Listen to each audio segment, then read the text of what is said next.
నన్ను బలపర్చు క్రీస్తు యందు నేను సమస్తము చేయగలను.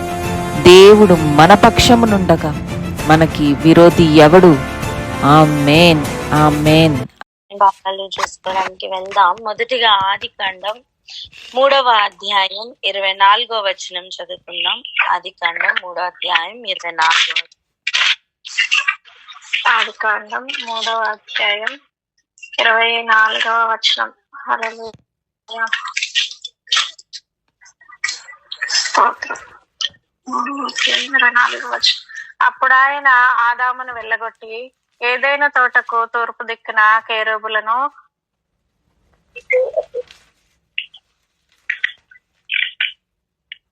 తిరుగుచున్న అట్టెను.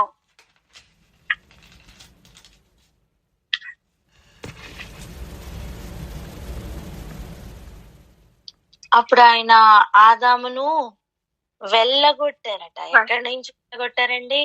ఏదేను తోటకి వెళ్ళగొట్టారు. వెళ్ళగొట్టడమే కాదు, మరలా రాకుండా ఆ తూర్పు దిక్కున కెరూబులను, అంటే జీవవృక్షమునకు పో మార్గమును కాచడానికి ఆయన ఇటు అటు తిరుగుతున్న ఖడ్గ జ్వాలలను నిలబెట్టారట.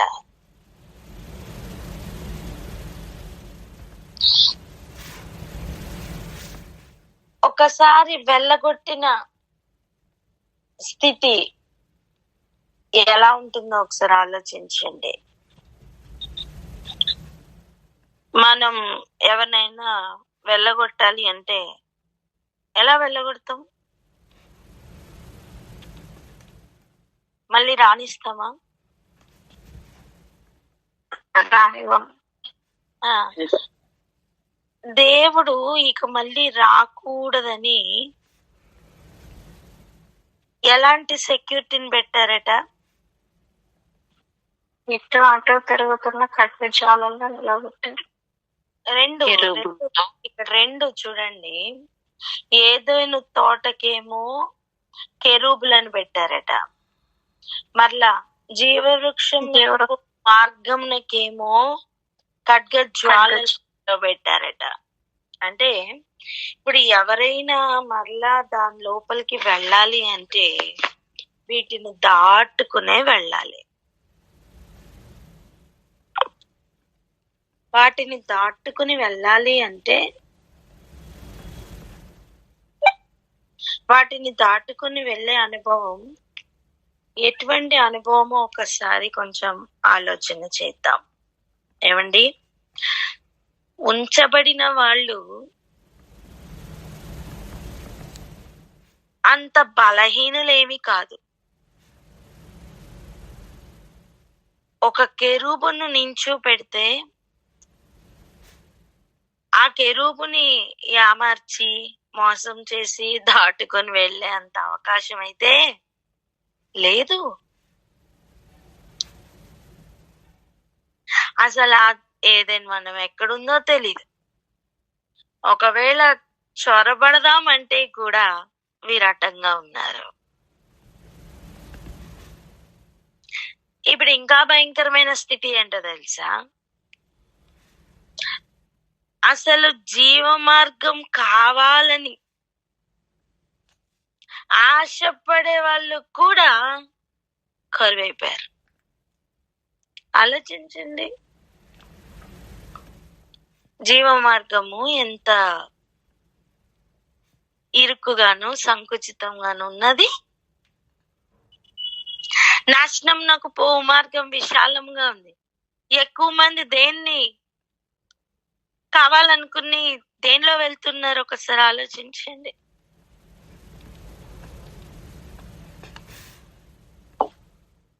ఏ మార్గంలో అందరూ వెళ్తూ ఉన్నట్లుగా మనం చూస్తున్నాం? మనం ఏ మార్గంలో ప్రయాణించాం ఒకప్పుడు?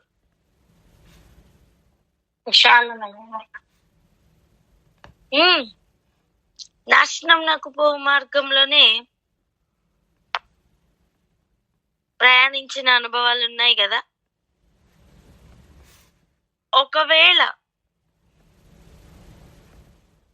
ఆ జీవవృక్షం కావాలి అంటే అది వెతకాలి. అది భూమి మీద ఉందా అంటే భూమి మీద ఎక్కడ పడితే అక్కడ ఎదుగుతున్న మొక్కన కాదు. ఒకవేళ దాన్ని కనుగోవాలి అంటే ప్రయాస ఉంది. వెళ్ళి దాన్ని తెంపుకొని తినాలి అంటే ఇటు అటు తిరుగుతూ ఉన్న ఖడ్గ జ్వాలను నిలవబెట్టారంట దేవుడు. అంటే ఎవరు రాకుండా దాన్ని ఎంత సెక్యూరిటీతో పెట్టారో చూసారా. రెండవది, వెళ్ళగొట్టడం అనేది ఎంత అవమానకరమైన స్థితి, నీచమైన స్థితి.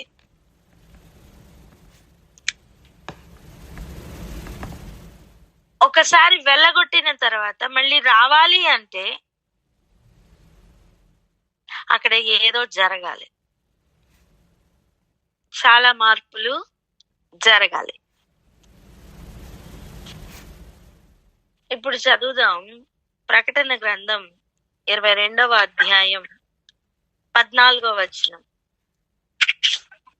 ప్రకటన గ్రంథం 22వ అధ్యాయం 14వ వచనం. జీవవృక్షమునకు హక్కు గలవారై గుమ్మముల గుండా ఆ పట్టణంలోనికి ప్రవేశించినట్లు తమ వస్త్రములను ఉదుకుకొని వారు ధన్యులు. స్తోత్రం.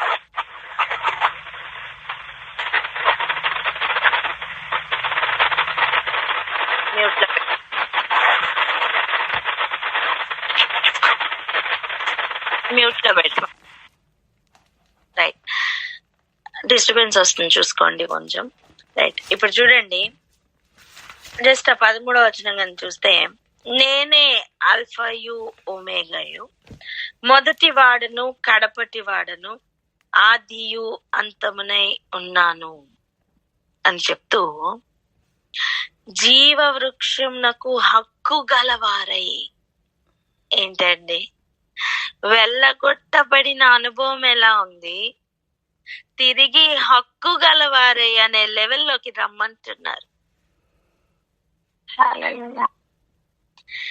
ఒకసారి వెళ్ళగొట్టబడిన వారికి విలువ ఉంటుందా? ఉండదు. ఒక పెద్ద ఇల్లు ఒకసారి ఆలోచించండి. కుమారుడు ఆ ఇంటిలో ఉన్నంత వరకే విలువ. దాసులైనా దాసురాండ్రైనా ఎప్పుడు విలువిస్తారు? ఆ ఇంటిలో హక్కు గలవాడై ఉంటేనే విలువ దొరుకుతుంది. అదే వాడు వెళ్ళగొట్టబడ్డాడు అనుకోండి, వాడు చేసిన దోషక్రియల వలన వెళ్ళగొట్టబడితే అనేది వెళ్ళిపోవడం వేరు. ఇప్పుడు చిన్న కుమారుడు తనంతటి తాను కావాలని వెళ్ళిపోయాడు, ఆ లెవెల్ వేరు. కానీ వెళ్ళగొట్టబడడం అనేది అది చాలా హీనమైన స్థితి. ఇప్పుడు వెళ్ళగొట్టబడిన ఒక వ్యక్తికి ఆ ఇంటి లోపల ఉన్న కనీసం ఒక లాస్ట్ దాసుడైనా విలువిస్తాడా? ఇవ్వడు. ఒక పని మనిషి కూడా విలువ ఇవ్వదు. అటువంటి హీన స్థితిలోనికి వెళ్ళిపోయిన మానవ జాతికి ఇప్పుడు ఇస్తున్న ఆఫర్ ఏంటో తెలుసా? హక్కు గలవారై రావడానికి ఇస్తున్న ఒక అనుభవం. సర్వ హక్కులు కోల్పోయి వెళ్ళగొట్టబడిన స్థితిలో ఉన్న వారికి దేవుడు ఇస్తున్న ఆఫర్ అండి.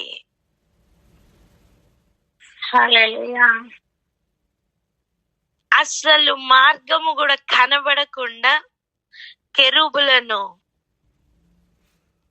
ఆయన నిలవబెట్టి, ఖడ్గ జ్వాలలను నిలవబెట్టి అంత సెక్యూరిటీ పెట్టి ఉంటే, ఇప్పుడు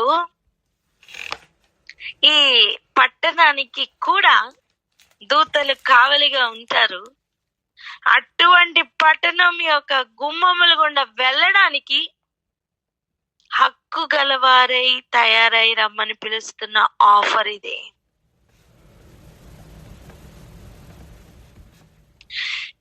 దీనిని మిస్ చేసుకుంటే ఇంకొక అవకాశం ఉంటది అనుకుంటున్నారా? లేదు. లేదు.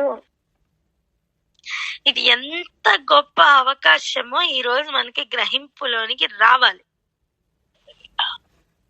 ఇంకొకటి ఆధారం లేదు అన్న విషయం మనకు అర్థం అవ్వాలి. వెళ్ళగొట్టబడిన స్థితిలో ఉన్న మనం దిగంబరులుగా ఉండే అటువంటి మన జీవితాలకి ఇప్పుడు వస్త్రములు ఉతుక్కునే అనుభవం,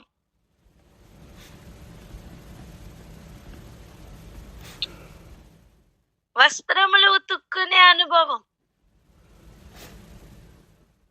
వస్త్రములు ఉతుక్కునే అవకాశం దేవుడు అనుగ్రహిస్తున్నారు.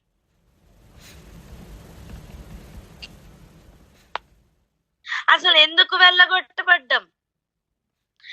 ఆజ్ఞ అతిక్రమించి వెళ్ళగొట్టబడ్డాం.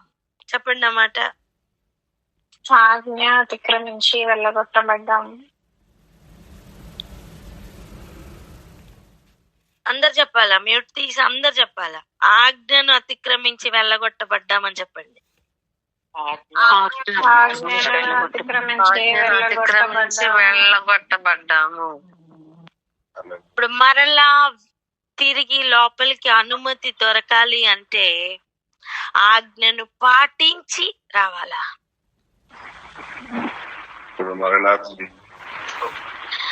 ఇప్పుడు ప్రాబ్లం ఎక్కడ ఫేస్ చేస్తున్నామో తెలుసా? మనం మాట వినడమే మనకి ప్రాబ్లం, ఆజ్ఞను పాటించడమే మనకి ప్రాబ్లం అయిపోయింది.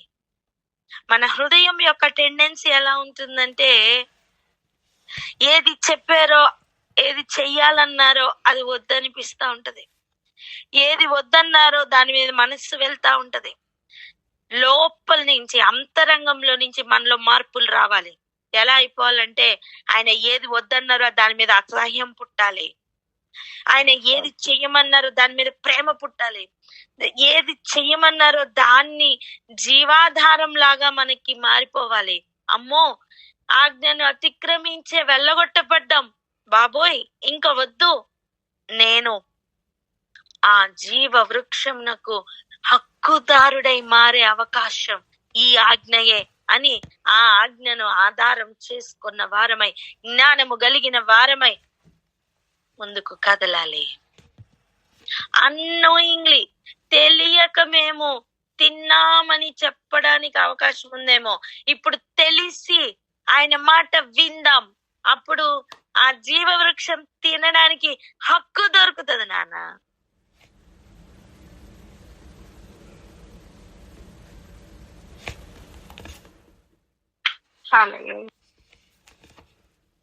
ఎటువంటి లెవెల్ అండి ఇది? ఇంటిలో ఒక యజమానుడు వెళ్ళగొట్టబడిన వానికి ఇటువంటి ఆఫర్ ఇస్తారా ఎవరైనా? ఎవరో? ఎందుకంటే మనుషులుగా మనం ఇస్తామా? వెళ్ళగొట్టబడిన స్థితిలో ఉన్న వ్యక్తిని మనం ఎలా చూస్తాం? ఆ వ్యక్తికి ఏ హక్కులైనా ఉంటాయా?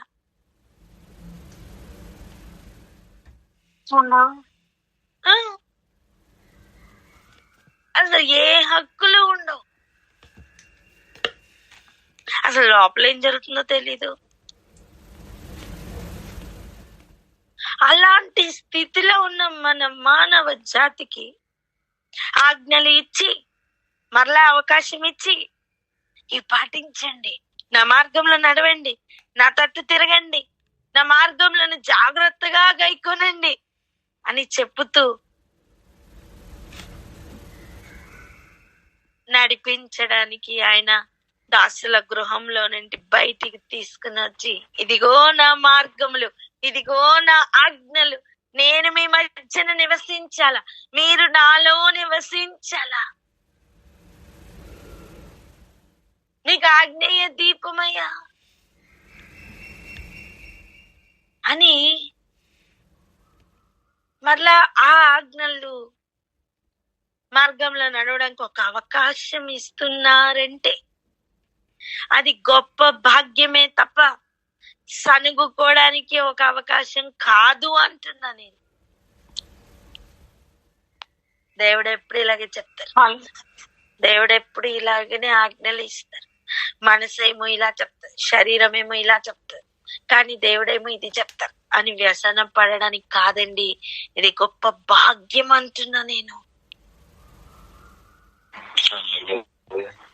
అసలు ఆజ్ఞలు పాటించడానికి కూడా అవకాశం లేకుండా ఏదైనా నుంచి వెళ్ళగొట్టబడి నీ ఇష్టం పో, నీ ఏం చేసుకుంటావు చేసుకో అని విడిచిపెట్టబడిన స్థితిలో ఉన్న మనకు మరలా ఆయన కనికరిస్తేనే కదా ఆజ్ఞ ఇస్తారు. ఒక ఇంటి లోపల ఉన్న పరిస్థితులు ఒకసారి ఆలోచించండి. ఒక కుమారుడు మంచి కుమారుడుగా ఉన్నప్పుడు తల్లిదండ్రులు తండ్రి ఇచ్చిన ఆజ్ఞ పాటిస్తున్న కుమారుడుగా ఉన్న అనుభవం ఎంత బాగుండేది. వెళ్ళగొట్టబడుతున్నారంటేనే నీ ఇష్టానికి పో అని చెప్పి విడిచిపెట్టే అనుభవమే కదా.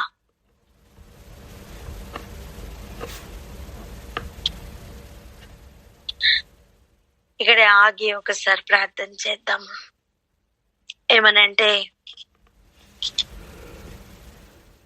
వెళ్ళగొట్టబడిన హీన స్థితిలో ఉన్న మా మానవులకు మరలా మీరు ఆజ్ఞను ఇస్తున్నారంటే ఆ ఆజ్ఞ ఇంకా ఎంత శ్రద్ధగా మేము దాన్ని పాటించాలో మాకు ఈరోజు అర్థమవుతుందని, ప్రాణాత్మ దేహములతో ఆ ఆజ్ఞల మార్గంలో నడవడానికి పూర్తిగా లొంగిపోతున్న వారు ప్రార్థన అందుకోండి. అందరం ఏకీభవిద్దాం. హల్లెలూయా. మహోన్నతుడ పరిశుద్ధుడ ప్రభా, స్తుతి స్తుతి స్తోత్రం స్తోత్రం స్తోత్రం స్తోత్రం తండ్రి. వందనాలు చెల్లించుకొచ్చినాం రాజా, స్తోత్రంలయ్యా. ఆయన నా తండ్రి వందనాలు. నాయన నా తండ్రి ప్రభా, నాయన ఏదైనా తోటలో నుంచి వెళ్ళగొట్టబడిన తర్వాత నా తండ్రి ప్రభా మరలా తిరిగి రాకుండా మీరు అగ్ని జ్వాలలను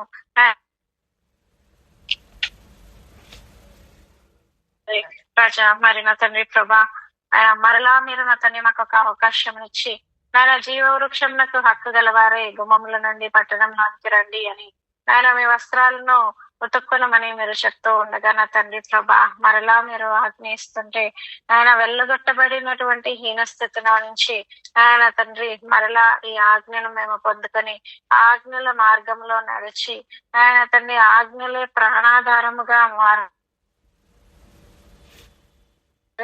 మేము ప్రాణాత్మ దేహములతో నా తండ్రి ప్రభా లొంగిపోవచ్చున్నాము. నాయన నా తండ్రి యేసు రాజా మీకు వందనాలు చెల్లించుకుంటున్నాం. నాయన మేము మరలా నా తండ్రి ప్రభా ఆజ్ఞల మార్గంలో ఉంటూ నాయన నా తండ్రి ప్రభా మేము జీవవృక్షం నాకు హక్కు కలిగి ఎంటర్ అవ్వడానికి, ఆ గుమ్మంలోనికి ఎంటర్ అవ్వడానికి మరలా మీరు మాకు పిలుపు ఇచ్చి ఉండగా ఇది ఎంతో సంతోషముగా నా తండ్రి ప్రభా పాటించేటువంటి వారుగా, ఎంతో ఇష్టపూర్వకంగా నా తండ్రి ఆజ్ఞను పాటించేది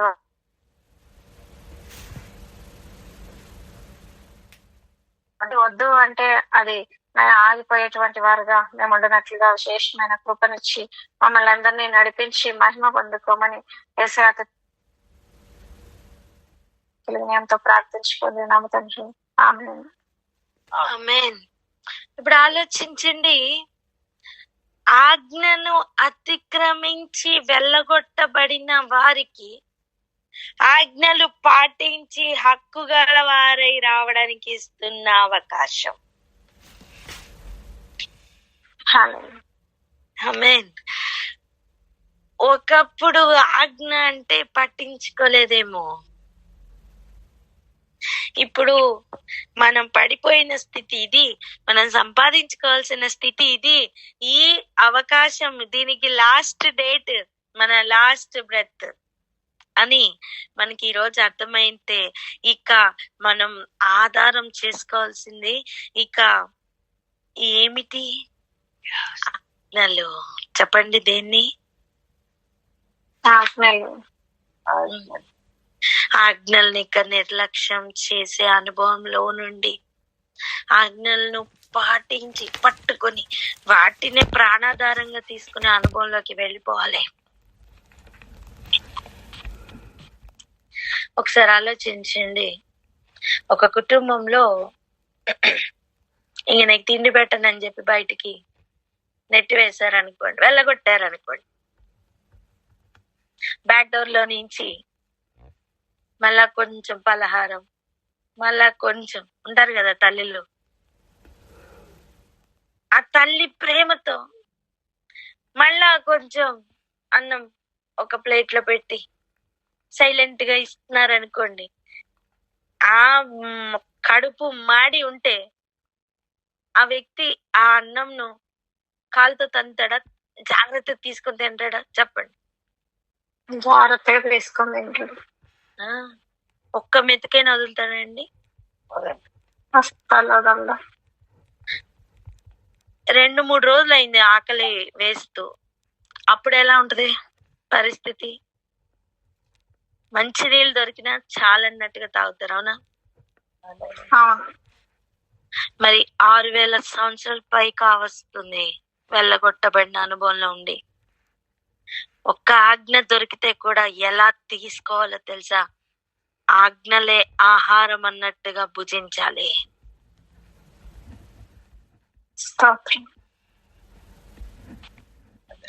ఎవరైతే లోపలికి వెళ్ళాలని ఆశపడుతున్నారో వాళ్ళకి ఉన్న ఒక్కటే ఒక ఆధారం ఆజ్ఞల మార్గం.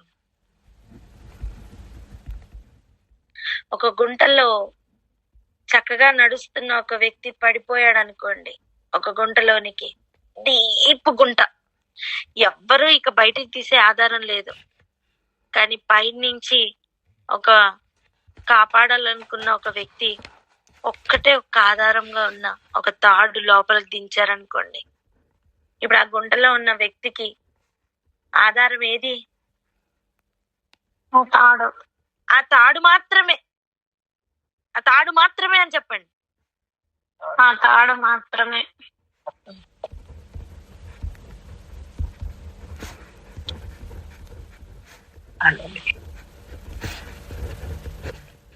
ఇప్పుడు ఆలోచించండి, అబద్ధికుడైన వాడు కూడా ఇంకొన్ని తాళ్లు వేసి నిన్ను కన్ఫ్యూజ్ చేయాలనుకుంటే ఎలా ఉంటది పరిస్థితి?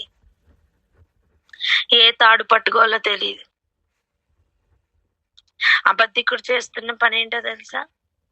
ఆధారం అన్నట్టుగా చూపిస్తూ ఆ తాడు పట్టుకొని ఎప్పుడైతే సగం దూరం వస్తారో అప్పుడు అమాంతం వదిలిపెడితే ఇంతకు ముందు పడిన స్థితి కంటే ఇంకా భయంకరంగా లోతుల్లోనికి వెళ్ళిపోతున్న అనుభవం, ఇంకా కూరుకుపోతున్న అనుభవంలోకి పడవేయాలని వాడు కూడా సిమిలర్ గా కనిపిస్తున్న తాళ్లు వేస్తున్నాడు, ఫేక్ తాళ్లు. ఇప్పుడు గుంటలో ఉన్న వ్యక్తికి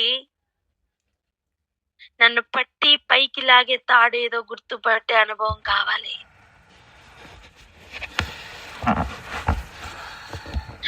ముట్టుకొని చూస్తే అర్థమవుతుంది ఇది నన్ను పైకి లాగే తాడా కాదా అని. అలా చూడ్డానికి, సరి చూడ్డానికి నీ చేతిలో ఒక గ్రంథం ఉంది. ఆమేనని చెప్పండి. ఈ తాడు కరెక్టా కాదా అని చెక్ చేసుకునే గ్రంథం ఇది. నీకు ఆధారంగా ఉన్న ఆ తాడు యొక్క లక్షణాలు ఈ గ్రంథంలో ఉన్నాయా లేదా? ఇదేనా కాదా, నేను పట్టుకుంటున్న తాడు కరెక్టా కాదా అని గ్రంథం వలన చూసుకునే అనుభవం ఇవ్వడానికే ప్రభు ఈ గ్రంథంని ఇచ్చారు. నువ్వు నిజంగా ఆశతో ఈ తాడు కరెక్టా కాదా అని చెక్ చేసుకుని పట్టుకో.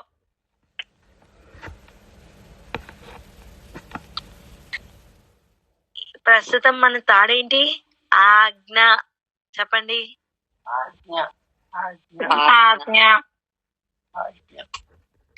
దేవుని ఆజ్ఞలు ఏ సమయంలో ఏది చెప్తే అది చెయ్యడం అండి. ఒకప్పుడు నువ్వు అలా చెప్పావు కదా, ఇప్పుడేంటి ఇలా చెప్తున్నావు అని రివర్స్ అయితే మనం కోల్పోయేది ఏంటో తెలుసా? జీవ వృక్షం.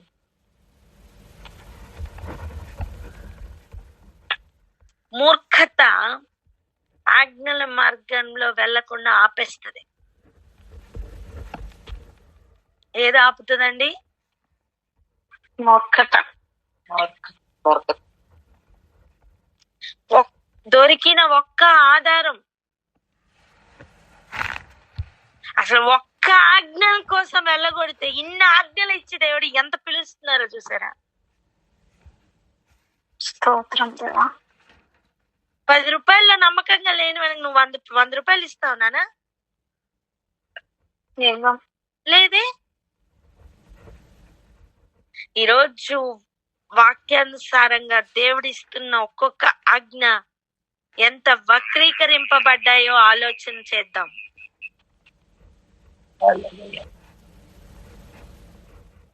అసలు అబద్ధమే ఆడొద్దని ఆజ్ఞ. ఏం కాదు, 1000 అబద్ధాలు ఆడైనా ఒక పెళ్లి చేయొచ్చని లోకం. ఆజ్ఞను డైల్యూట్ చేయడమే కాదు, ఆజ్ఞను పూర్తిగా మార్చేశారండి. దేవునికి అసలు ఇష్టము లేనివని ఏది వద్దన్నారో అది లీగలైజ్ అయిపోతున్న లోకంలో ఉన్నాం.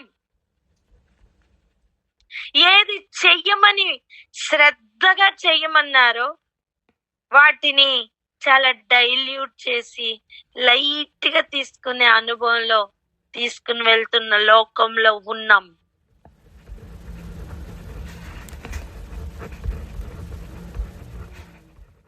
ఎంతమంది గ్రహిస్తున్నారు?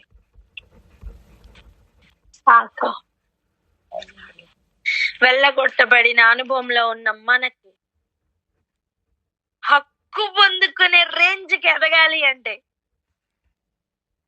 ఆజ్ఞలు పోషణ అయి మారాలి.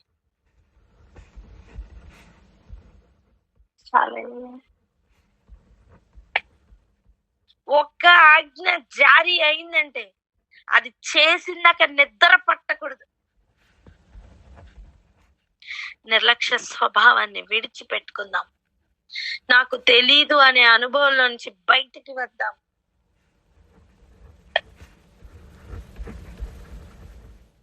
ఏది ఆజ్ఞయో ఏది కాదో గుర్తుపట్టాలి. ఇదే ప్రాణాధారం అనే అర్థమైతే వాక్యం చదువుదాం. ఆయన ఆజ్ఞ ఏమిటో జాగ్రత్తగా కనిపెడదాం. ఆయన మార్గం ఎటువంటిదో అర్థం చేసుకుందామండి. ఖచ్చితంగా రాసి పెట్టిన విషయాలు ఇవి నమ్మకములను సత్యములైన విషయాలు. నిర్లక్ష్యం చేయడానికి వేరే అవకాశం లేదు అంటున్నా నేను. ఇంకొక జీవితం లేదు అంటున్నా నేను.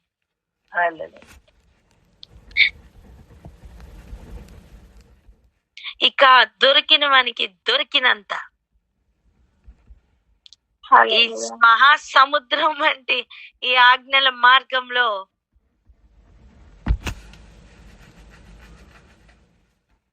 పరుగులు పెడదామా?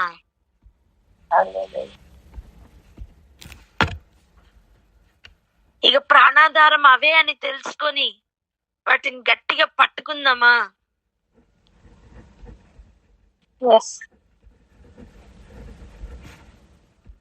ఆయన పలానా పని చెయ్యు అని చెప్తే చేద్దాం. సింపుల్ ఆజ్ఞ ఒకటి చెప్పండి. నీ సహోదరుని ప్రేమించు. సింపుల్ ఆజ్ఞ కదా, అవునా కదా? చెప్పండి. ఇప్పుడు మనకు గుర్తు రావాల్సిన విషయం ఏంటి తెలుసా? ఇప్పుడు నేను ప్రేమిస్తే, నా పూర్ణ హృదయంతో నేను ప్రేమిస్తే జీవ వృక్షంకు హక్కుదారునై ఉంటాను. గుమ్మముల గుండా ప్రవేశించడానికి అవకాశం దేవుడిచ్చారు. ఆ గుమ్మముల గుండా వెళ్ళాలి అంటే నేను నా వస్త్రములు కడుక్కోవాలి, నా క్రియలను మార్చుకోవాలి. ఇంతవరకు సహోదరుని ద్వేషించిన అనుభవంలో ఉన్నాం మనం. ఇప్పుడు వస్త్రములు కడుక్కోవాలి అంటే ఏం చేయాలి? హృదయాన్ని కడుక్కోవాలి, ప్రవర్తనను కడుక్కోవాలి, క్రియను మార్చుకోవాలి. ద్వేషిస్తున్న అనుభవంలో నుండి ప్రేమిస్తున్న అనుభవంలోకి వెళ్ళిపోవాలి.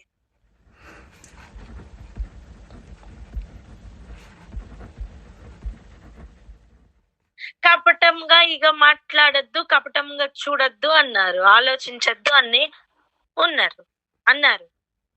మనం ఎలా మారాలి? అన్నీ అవుతాయి, ఇది ఒక్కటే నా వల్ల అవ్వదు అని కూర్చున్నాం అనుకోండి, ఎవరికి నష్టం?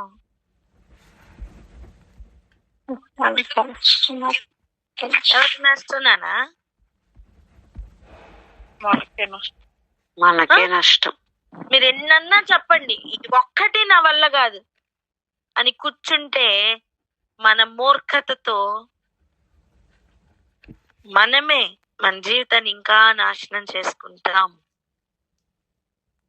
అలా కాకుండా ఆయన నోట నుండి ఒక్కొక్క మాట ఇదే నాకు ప్రాణాధారం అని గనక గ్రహించి ఆ మాటను నెరవేర్చడానికి ఇక పరుగులు పెడితే ఆ జీవితం ఎలా ఉంటుందో తెలుసా?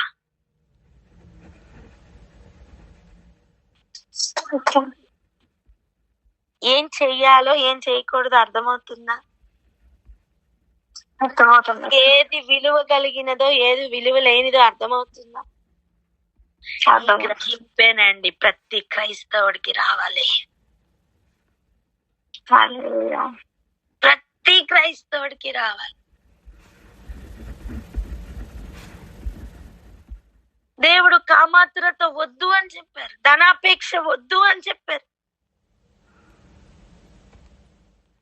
తల్లిదండ్రులకు విధేయులుగా ఉండమని చెప్పారు. ఎందుకు తల్లిదండ్రుల మాట వినలేకపోతున్నామో తెలుసా? ఇంకా ఈ లోకం టెండెన్సీలోనే కొట్టుకుంటున్నాం మనం గనుక. దాన్ని విడిచిపెట్టు. దేవుని ఆజ్ఞయే ప్రాణాధారంగా మారాలి, అప్పుడే ఇవన్నీ సాధ్యం.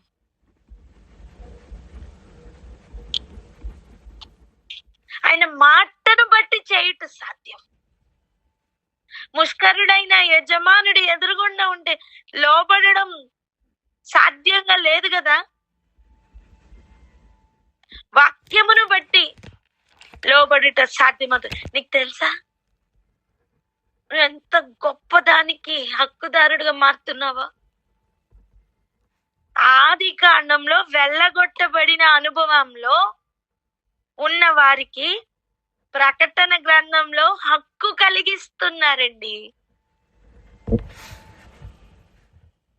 అసలు వెళ్ళగొట్టబడిన వానికి ఏ హక్కులు ఉంటాయి నానా?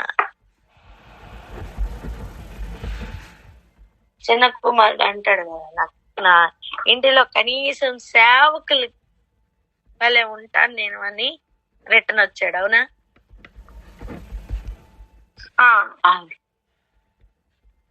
కానీ తన సేవకుడు స్థానంలో ఆ తండ్రి పెట్టలేదే.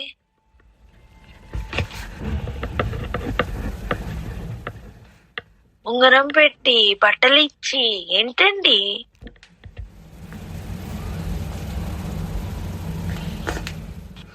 ఆ లెవెల్ ఏంటి అసలు?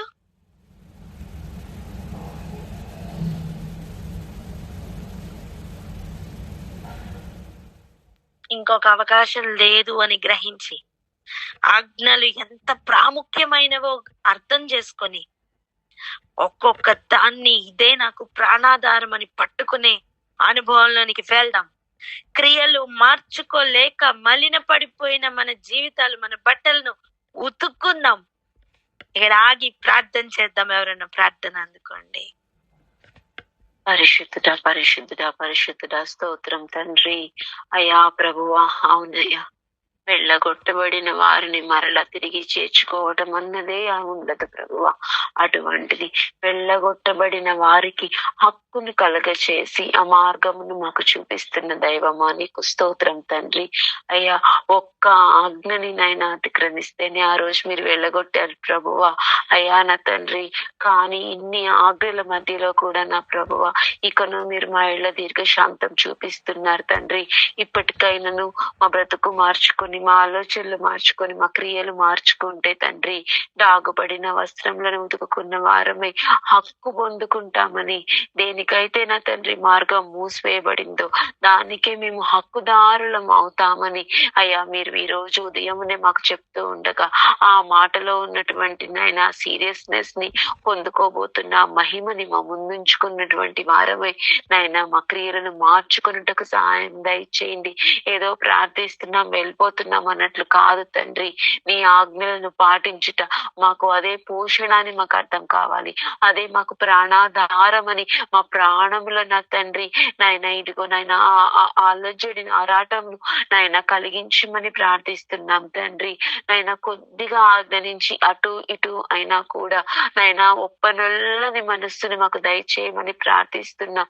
నాయన మా ముందున్న ఏ అవకాశమును విడిచిపెట్టుకోక ఆ హక్కు పొందుకోవటానికి నాయన ఇదిగో మేము సాగుతూ మా బ్రతుకుని మా క్రియలను ఆజ్ఞలకు అనుకూలంగా మార్చుకుంటూ నాయన హక్కుదారుల మగుట కృప చూపమని ఆ గడియ వరకు మా ప్రయాణమును నా తండ్రి ఆజ్ఞల మార్గములోనే నాయన సాగించమని ప్రార్థిస్తూ యేసు నామములో జీవ మార్గం మా కొరకు తెరిచిన యేసు నామములో ప్రార్థించి పొందుకొని ఉన్నాం తండ్రి. ఆమెన్. ఆమేన్. ఇప్పుడు రండి, ప్రకటన గ్రంథం 7వ అధ్యాయం. ప్రకటన గ్రంథం 7వ అధ్యాయానికి వెళ్దాం. 14వ వచనం చదవండి. ప్రకటన గ్రంథం 7వ అధ్యాయం 14వ వచనం. అయ్యా, నీకే తెలియను అనగా అతడు ఈలాగు నాతో చెప్పెను, వీరు మహాశ్రమల నుండి వచ్చిన వారు గొర్రెపిల్ల రక్తంలో తమ వస్త్రములను ఉతుక్కొని వాటిని తెలుపు చేసుకొనిరి. మీరు ఎక్కడి నుంచి వచ్చారట? మహాశ్రమల నుండి వచ్చారట. ఆ అనుభవంలో గొర్రెపిల్ల రక్తంలో తమ వస్త్రములను ఉతుక్కుని తెలుపు చేసుకున్నారటండి. వారికి గుమ్మముల గుండా వెళ్ళే హక్కు దొరుకుతుంది. ఆమేన్. నీ చుట్టూ ఉన్న శ్రమ నిన్ను నీ వస్త్రములు ఉతుక్కోవడానికి యూజ్ అవుతుంది తెలుసా? Thank you Jesus. నీ చుట్టూ ఉన్న ఇరుకు ఇబ్బంది ఉంది కదా, అబ్బా స్వేచ్ఛగా ఉంటే బాగుండు అనిపిస్తుంది, కానీ కాదు. స్వేచ్ఛగా ఉంటే ఇంకా పాపంలో కూరుకుపోయే ప్రమాదం ఉంది నాన్న.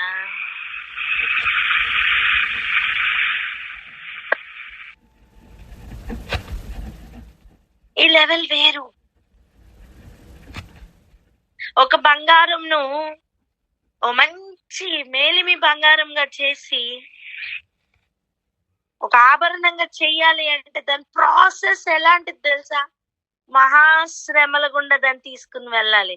అగ్నిలోను నీళ్లలోను పడివేస్తూ, సుత్తి దెబ్బలు కొడుతూ, కరిగిస్తూ, గడ్డ చేస్తూ.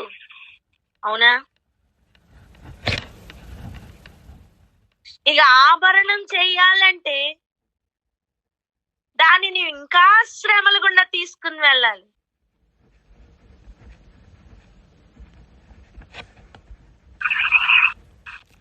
కారణం ఏంటో అర్థమైందా?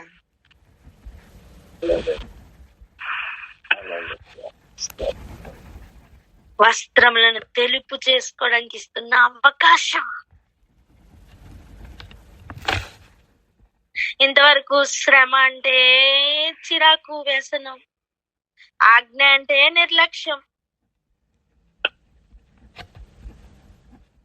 ఆల్రెడీ వెళ్ళగొట్టబడ్డాం.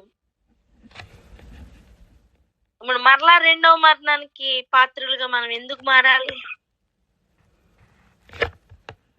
మనం అందుకు పిలువబడలా. ఒక్క అవకాశం దేవుడిస్తున్నారు, హక్కు గలవారొకటకు, వస్త్రములు ఉతుక్కోవడానికి.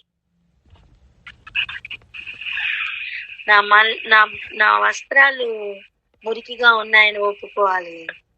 మచ్చలు, డాగులు ఉన్నాయని అర్థం అవ్వాలి. ముడతలు ఉన్నాయని అర్థం అవ్వాలి. గ్రహింపు రావాలి. అప్పుడే క్రియలు మార్చుకోవడం సాధ్యమవుతుంది. వస్త్రములు ఉతుక్కోవడం అంటే చాకలివాన్ సబ్బు అయిన యేసయ్య తప్ప ఇంకొక డిటర్జెంట్ లేదు.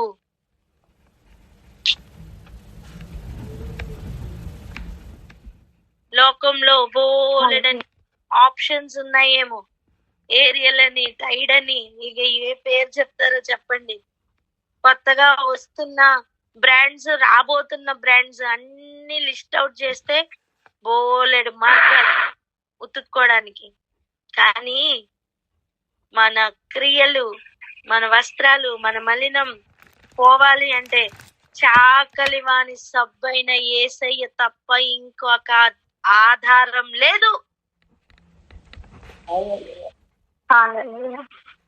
మలాకీ గ్రంథంలో చాకలి వాని సబ్బు గురించి చెప్తూ ఆయన రాబోతున్నారని చెప్పారంటే రిలీజ్ అవ్వడానికి ముందు ప్రకటన చేశారు. మత్తయి సువార్తలో చాకలి వాని సబ్బైన యేసయ్య రిలీజ్ అయిపోయారు. ఇప్పుడు మనం యూదా పత్రికకి, ప్రకటన గ్రంథానికి మధ్యలో ఉన్నాం.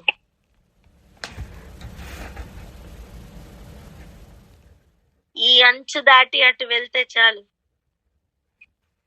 అటువంటి మన జీవితాలకి దొరికిన ఒక్కటే ఒక్క ఆధారం, ప్రస్తుతం ఉన్న ఈ చిన్న శ్రమలు దేని వైపు తీసుకెళ్తున్నాయి తెలుసా? మహాశ్రమల గుండా తీసుకుని వెళ్ళబోతున్నాయి. కారణం, హక్కుదారులుగాను తెల్లని వస్త్రములుగా ఉతుక్కున్న వారిగాను చేయడానికి మాత్రమే గొప్ప ప్లాన్ ఉంది. ఎందుకు ఇలా చెయ్యాలి అని అడగద్దు. ఎందుకు నాకు ఈ కష్టాలు అని అనకు. వీటిని ఆధారం చేసుకొని ఎంత గొప్ప వాటిని స్వతంత్రించుకోబోతున్నావు తెలుసా? ఏదైనా వనంలో ఒక్కటే చెట్టు, జీవవృక్షం చెట్టు ఒక్కటే. కానీ ఇప్పుడు ఆయన తీసుకెళ్ళబోతున్న ఏరియాలో జీవజలం చుట్టూ లేదా నదికి ఇరుపక్కల చెట్లు, 12 కాపులు, ఏది ఆగదు. సమృద్ధి కలిగిన జీవంలోనికి వెళ్ళబోతున్నాం. దాని కొరకు మన యాటిట్యూడ్ ఎంతగా మారాలో ఈరోజు గ్రహిస్తే ప్రార్థనలో ఏకీభవిస్తావా? ప్రార్థన చేసుకుందాం.